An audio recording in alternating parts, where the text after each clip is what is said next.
Hello world, Nerd Shaman here with another character highlight.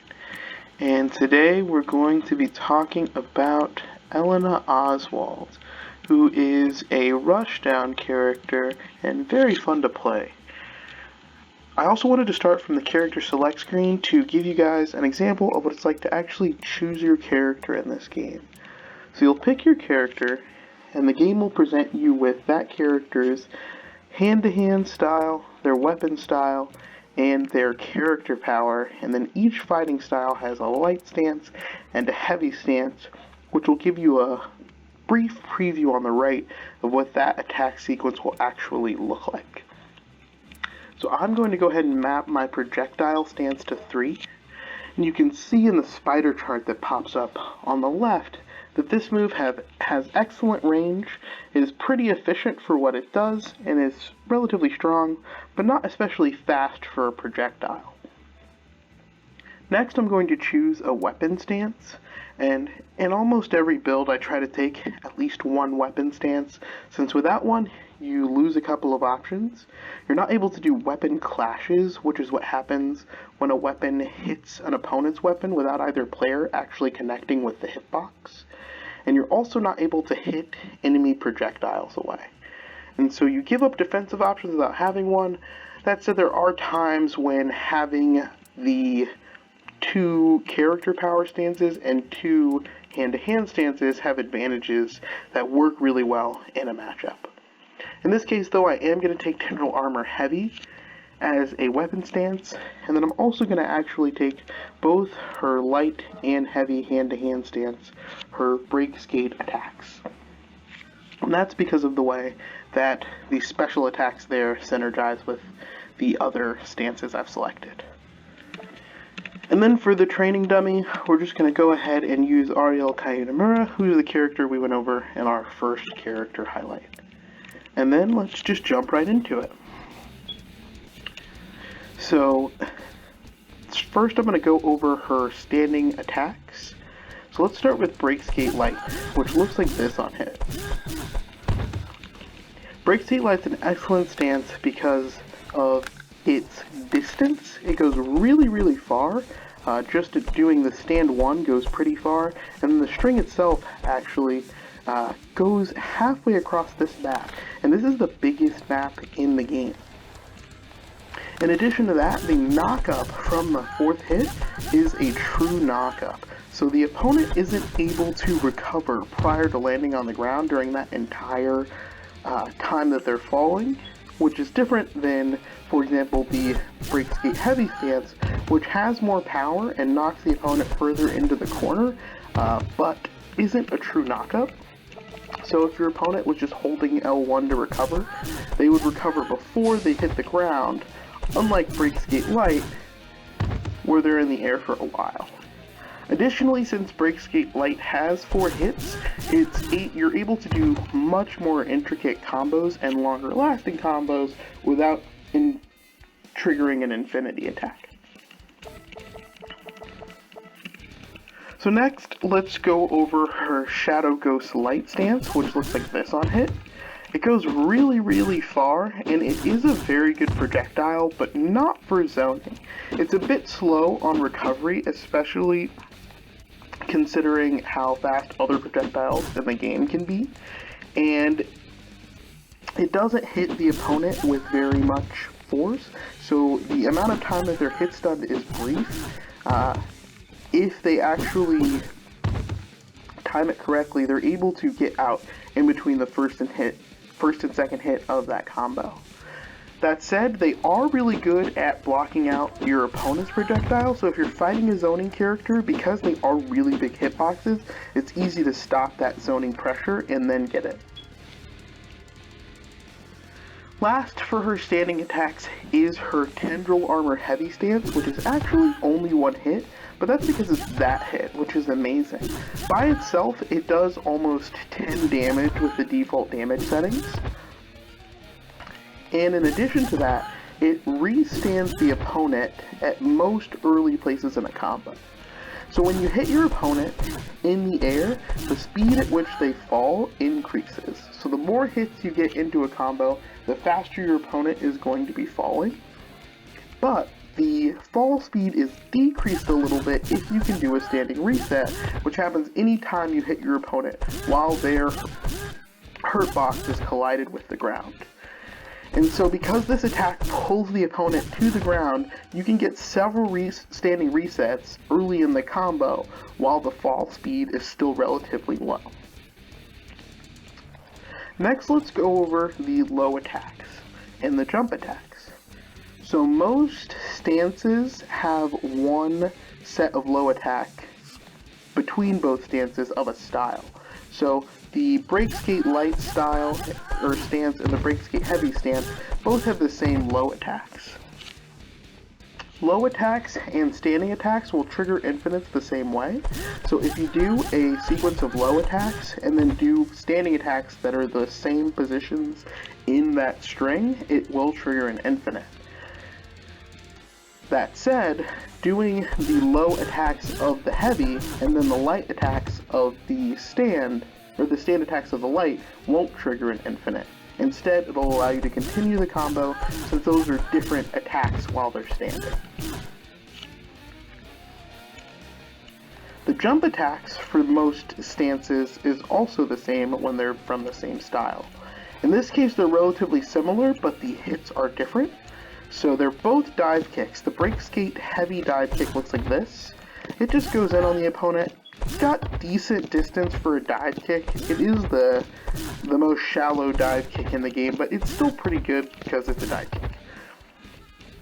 And then her heavy is also a dive kick, but it's even more shallow, but that's because it hits twice and ground bounces the opponent. In addition to that, it's also a pressure attack, so if your opponent does a wake-up attack, it will beat the armor from the wake-up attack, and both hits will go through. Besides being a regular ground bounce, it's also a shallow ground bounce, which means that you can use it to bounce your opponent to the ground and force a standing reset, or force Oki, since the fall speed increases more quickly the more times you ground bounce your opponent. The low string for Shadow Ghost looks like this, and it's an even slower projectile, but it gives a really good space control across the ground, especially for an opponent who also has low projectiles. And it also changes the way that the second hit of the standing string comes out, or rather hits the opponent. So normally this happens your opponent is hit and then knocked up, but with the low stance, because both hitboxes hit at about the same time, your opponent is knocked a little bit further and with a bit more force because of the way that force acts. The jumping attack for Shadow Ghost looks like this. It is a ground bouncing attack, but it doesn't pull Elena down, so it's not very good for comboing. It's mostly good for keeping space control. Additionally, because of the way that jump attacks work, it's not very good for initiating a combo. When you hit your opponent, you can attack multiple times in the air as long as your opponent is also in the air when you hit them. Otherwise, you can only hit your opponent once, and so if you initiate damage with it, you're not in a very good position to keep attacking. That said, unlike every other character in the game, Elena has an attack that hits once on the ground and then pulls the opponent up, so she can actually start combos with her TendrilArmorHeavy attack because it pulls the opponent into the air and the second hit occurs while they're in the air, giving her the ability to continue her combo and get big damage off of air attacks.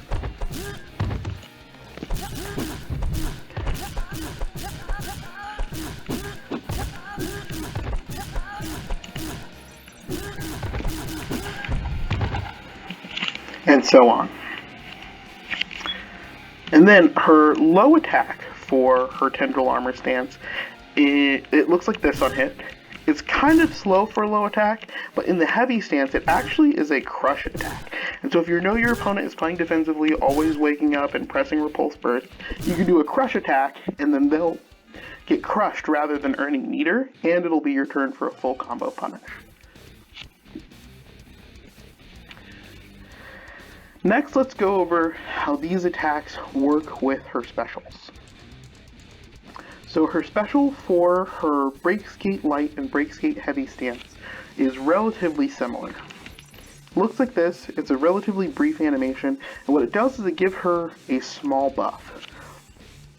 So normally when you attack your opponent with ShadowGhostHeavy, it knocks them a bit too far to really combo. However, with the BrakeSkateLight special, you have increased movement speed. So Elena is the second fastest accelerating and tied with the fastest character in the game for speed. But with her BrakeSkateHeavy, she is the fastest accelerating and fastest character in the game with her run speed. So as long as she has this buff on, you can't outrun her. She's gonna catch you. She's the fastest character by more than a little bit. Additionally, it opens up combo potential. So before we couldn't combo, but now that we have increased movement speed, we can combo pretty easily there. Next, let's look at the BrakeSkateHeavy, which does the same thing, but instead of movement speed, it's for her attack speed. So normally, with her ShadowGhostLight attack, there isn't much you can do from full distance. But combining her ShadowGhostLight and her BrakeSkateHeavy specials, we're able to get combos out of this. So we can turn on the increased movement speed, and then use the special, which is this teleport. So normally, when you do that teleport, you're not really able to use most of her attacks after. Now you can do another ShadowGhostLight and ShadowGhostHeavy after, but since you've done the same attack sequence twice as your first 4 hits of the combo, you're pretty much guaranteed to trigger an infinite pretty early in the combo, and so it's not very good for getting big damage, and it's a very basic conversion. Those 4 hits don't even stack up to 10 damage. It's less damage than you get for just doing TendrilArmorHeavy. That said, for the distance that it goes, there are reasons to do that. However, if you have on the attack speed buff,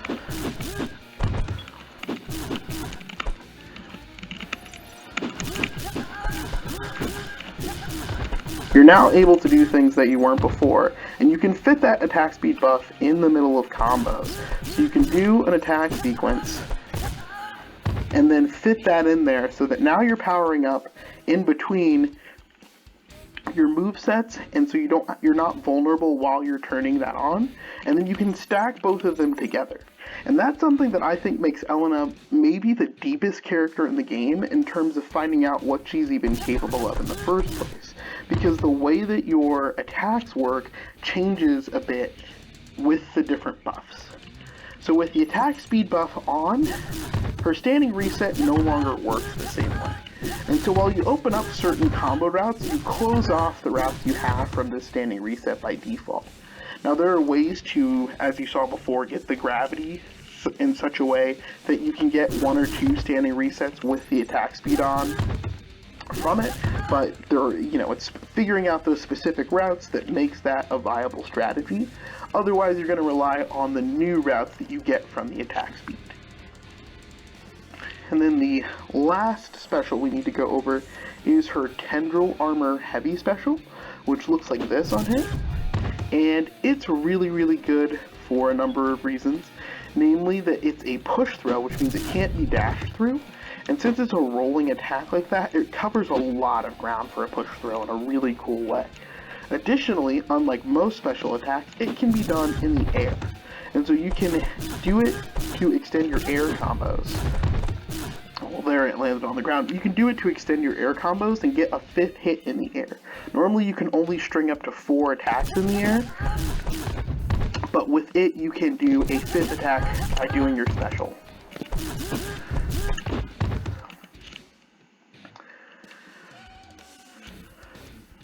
And that is basically Elena's kit, and how, unlike Ariel, who has additional moves to make her synergy come together, just actually using her moves will give Elena a lot of synergy, especially because of the way that you can put moves in the middle of combos like that.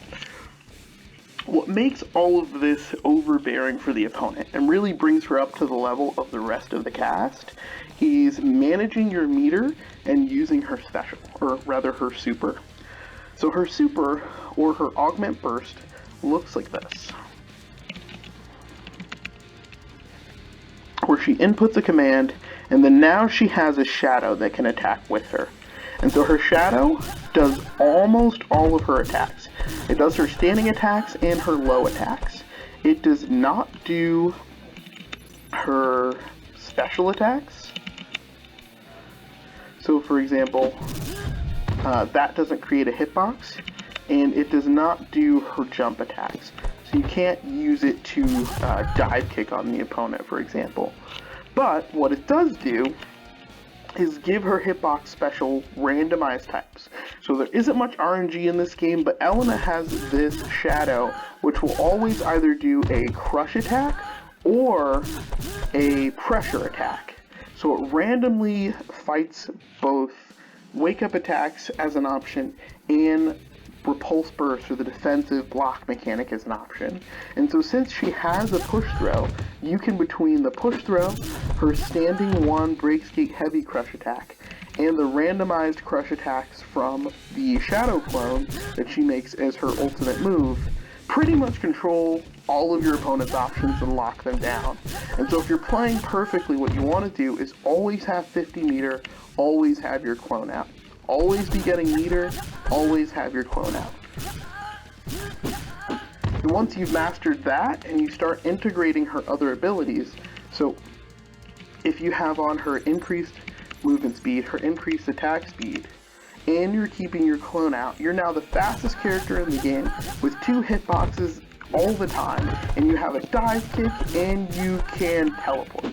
And that brings her truly up to the rest of the cast in terms of being a strong, well-rounded character who can fend off every enemy in the game. And that's pretty much Elena in a nutshell. I hope you guys enjoyed it and continue to be awesome.